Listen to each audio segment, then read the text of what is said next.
the Go Berserk with Email podcast with Navy nuclear engineer turned email software developer, Troy Broussard. So calm. I'm pissed off, but I'm telling this because I am teaching you how to think differently and how to test differently. So patient. And Ben, that's put $500,000 into this company too, is being told that nobody can find the goddamn bug. So charitable. I'm going to start paying bounties every time somebody finds a bug. We're going to deduct $10 that week. So trusting. Do not assume that anything works. Assume that nothing works. And so sweet, it makes sugar taste just like salt. I want to play into the sexiness of marketing automation, but I also want to slap the complexity of it. The Go Berserk with Email podcast begins now. So what was that, Troy? Was that like some kind of riddle, or is it something from Troyonomics that you can build buyers lists without buyers? What are you doing? Well, there's a couple subtleties that we can dance around with there. You know, one of them is you could think of using Kindle as an example, like writing books and writing Kindle books and putting them out there and having bonuses inside of your books and using that to build your list. Now, that is building a buyer's list. Those are buyers. They're just not your buyers. You didn't get them. Now, you may think you did, but you didn't. Don't argue with me on this. Okay. You made 30 cents on that book that you sold on Kindle. Like, give me a break. That ain't a buyer. Okay. And you didn't get their email or any of their purchase information or their credit card on file. So they're not your buyer. They're Amazon's buyer. But if you're smart and if you're clever and if you craft a very elegant bonus that you put inside of your book and you use that to leverage Amazon as a lead generation tool in your business, you don't necessarily get any of their buyer data, but you do get their email and you can turn them into a buyer on your list. So that's kind of one subtle aspect of dancing the dance, okay, with a buyer's list versus a looky-loo list. But there's a lot more to it because you can create a buyer's list just off of giving away a free PDF. Wow. And no way. Yeah. Yeah. So here's the thing. A buyer's list doesn't mean that everybody that got on your list bought to get on that list. That's not what I mean when I say a buyer's list. I mean that you're creating the psychology of a buyer as you build your list. You're writing content and bringing them in with the psychology of someone that is expecting to pay you money. They're not there to get a freebie. This is very, very different. It's a very different psychological differentiation, okay? If I write a PDF that is 101 ways to get free traffic, okay, that is an absolutely atrocious PDF giveaway. When I used to run a seven-figure SEO company back in the day, years and years and years ago, before Panda and all the crazy algorithm changes and all of that. In fact, I had a book back then called Feeding the Panda that was all about how to recover from the Panda algorithm with Google. And, you know, I was doing SEO back in the day that I could literally buy traffic from Google AdWords, pay per click, paying a fee to buy the traffic, and then sell it back to Google via AdSense. No, really? And make money. Arbitrage to highest. Arbitraging AdWords to AdSense. I had at one point, 800 arbitrage made for AdSense websites back in the day. Like, you can't do this stuff anymore. It was a hack. It was stupid even then. But yeah, but I mean, for a few months, I made like 20 grand a month just arbitraging traffic back and forth, buying Google's traffic and selling it back to them. Beautiful. Right. So it could be done back in the old days, right? It could be done.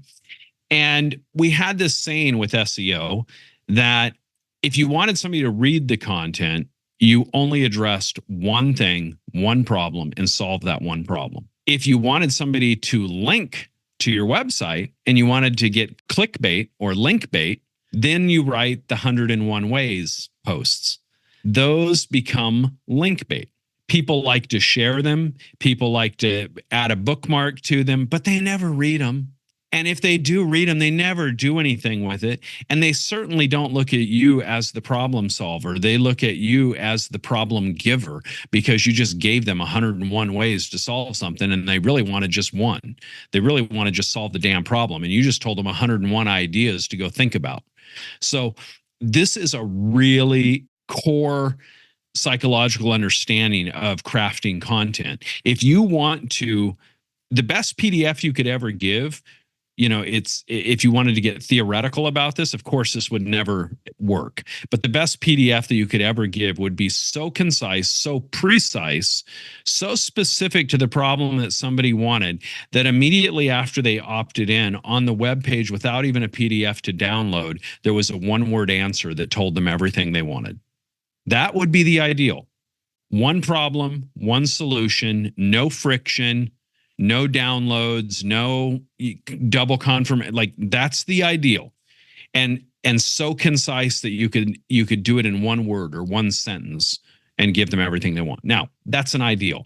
I like exaggerating things to the extreme, because it allows you to realize on one extreme, we have 101 ideas. And on the other extreme, we have a one-word answer. Okay, neither one of those are pragmatic. Neither one of those are realistic. But it gives us a spectrum of results. And we can look at that spectrum and say, I certainly want to be more skewed toward the specific, short, one problem, one solution approach than I want to be towards the 101 ideas.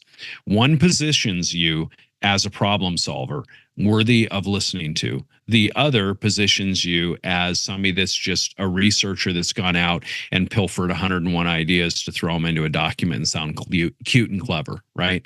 And that's the difference. That's the difference. So you can build a buyer's list, but that's the first part. And that's only half of the equation, though, because you first have to sculpt the content properly. So one problem, one solution. But now you have to sculpt the content as well, because now it needs to not be about attraction, but it needs to be more about repulsion. It needs to be more about excluding people that don't make sense for you. It needs to be about talking to your ideal client, not a customer, not somebody that will just give you money. The difference between a client and a customer. A customer is somebody that gives you money for an exchange of product or service. A client is someone under your protection. Think of that. You have attorney-client privilege with an attorney. Why? Because you are under their protection.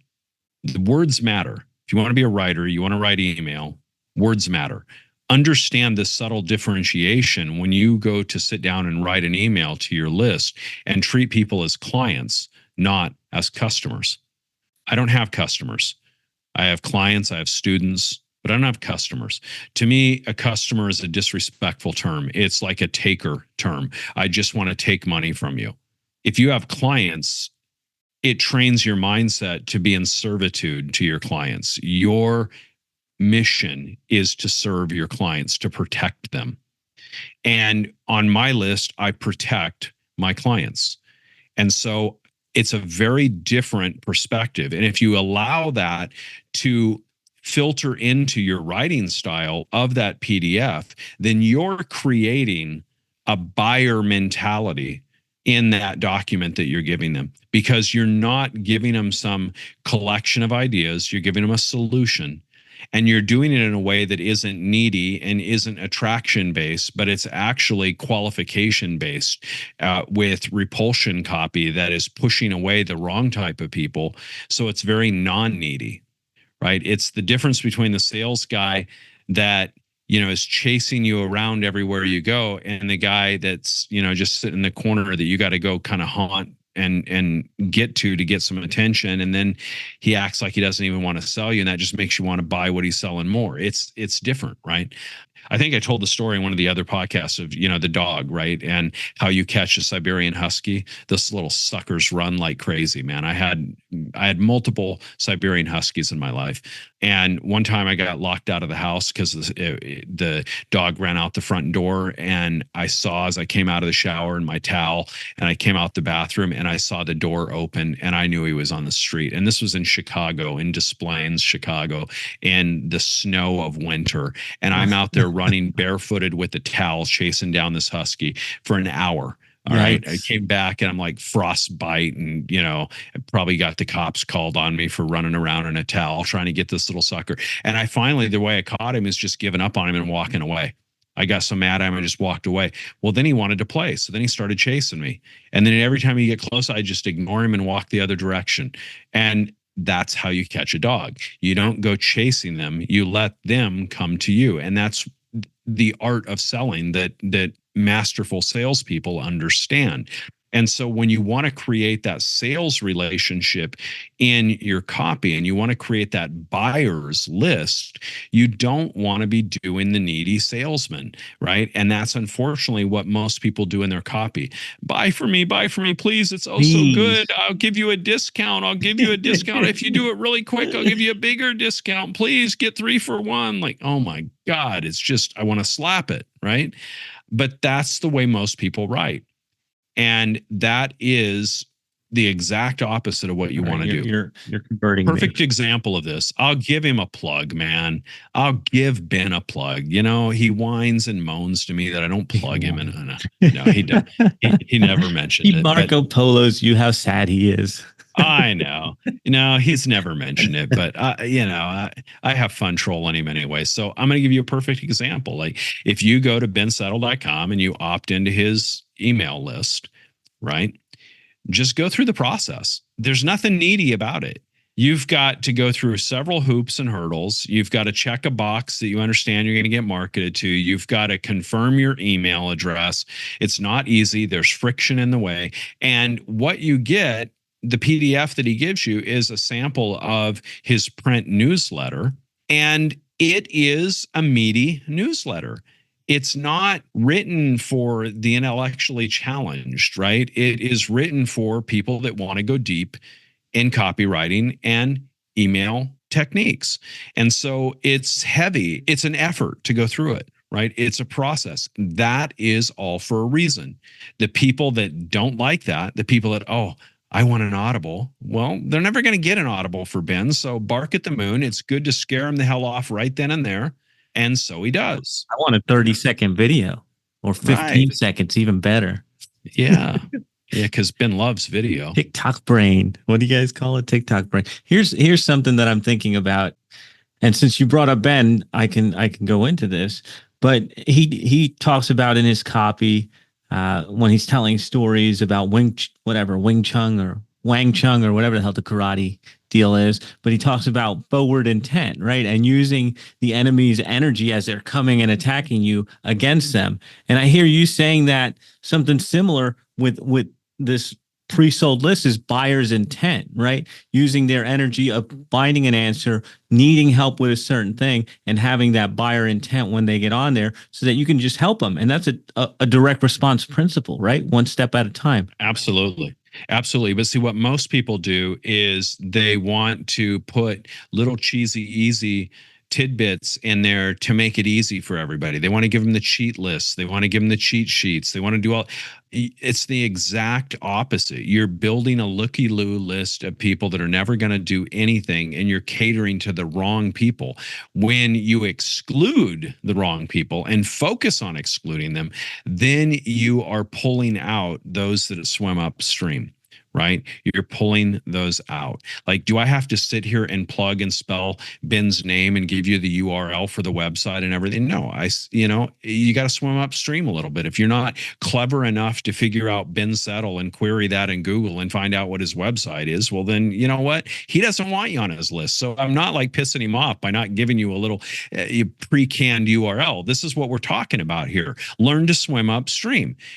Learn to swim upstream. Learn to go after the buyers, the people that are willing to swim upstream, and quit catering to the ignoramuses out there that are just looking to get the freebie gifts from on high.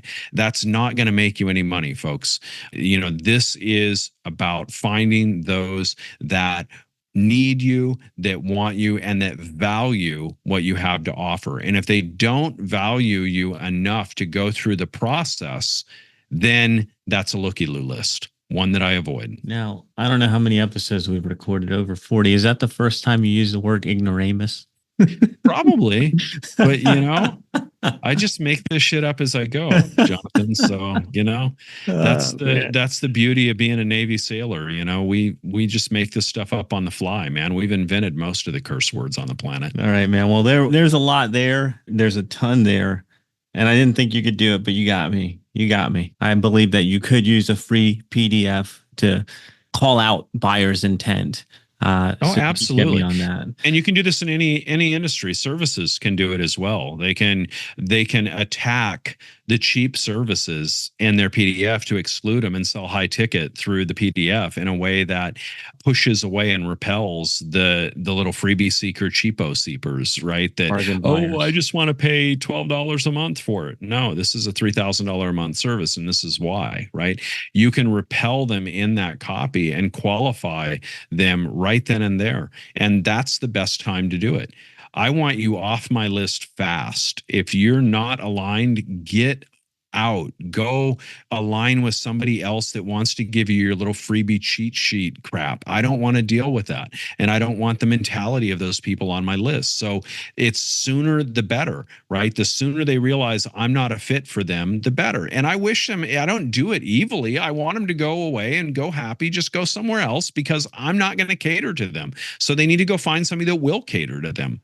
And that's totally fine. I'm not looking to be a people pleaser. I'm looking to find the right people that I am going to invite to become clients, not customers. Boom. There it is. Another Go Berserk with email. Show is in the can. We will be back in your earbuds next time. Thanks for tuning in.